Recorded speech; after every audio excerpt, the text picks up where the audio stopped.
আজ আমরা দেখব স্পেশাল একটা রেসিপি, মাছের কাবাব।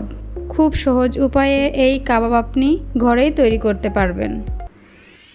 আসসালামু আলাইকুম ভিউয়ার্স, স্বাগতম জানাচ্ছি আমার জলমরিচ ইউটিউব চ্যানেলের পক্ষ থেকে।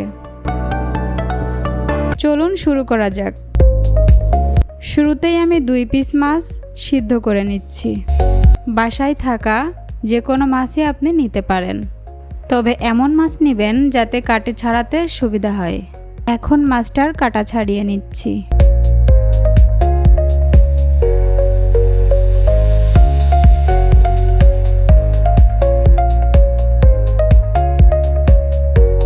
এবার অ্যাড করছি 2 থেকে 3টা পেঁয়াজ কুচি, 3 থেকে 4টা কাঁচামরিচ কুচি, হাফ চামচ আদা ও রসুন বাটা, হাফ চামচ জিরা ও গরম মশলা গুঁড়া, সামান্য পরিমাণ হলুদের গুঁড়া, স্বাদমতো লবণ, একটা ডিম, 2 থেকে 3 চামচ বেসন, হাফ চামচ কর্নফ্লাওয়ার দিয়ে ভালোভাবে মাখিয়ে নিব। যদি আপনি চান তাহলে সেদ্ধ করা আলুও অ্যাড করতে পারেন। এরপর সুন্দরভাবে হাত দিয়ে কাবাবের শেপে তৈরি করে নিব।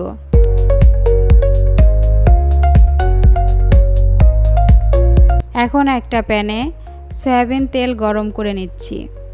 তেলটা হালকা গরম হলে জালটা মাঝারি আঁচে রেখে কাবাবগুলো তেলে ছেড়ে দিচ্ছি।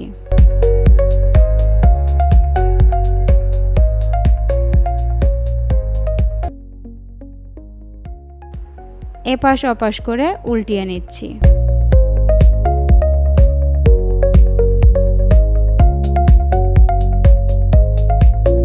তৈরি হয়ে গেল মজাদার মাছের কাবাব।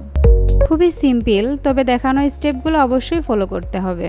তো ভিউয়ার্স, ভিডিওটা যদি ভালো লেগে থাকে তাহলে অবশ্যই চ্যানেলটা সাবস্ক্রাইব করবেন এবং ভিডিওটাতে একটা লাইক দিতে ভুলবেন না।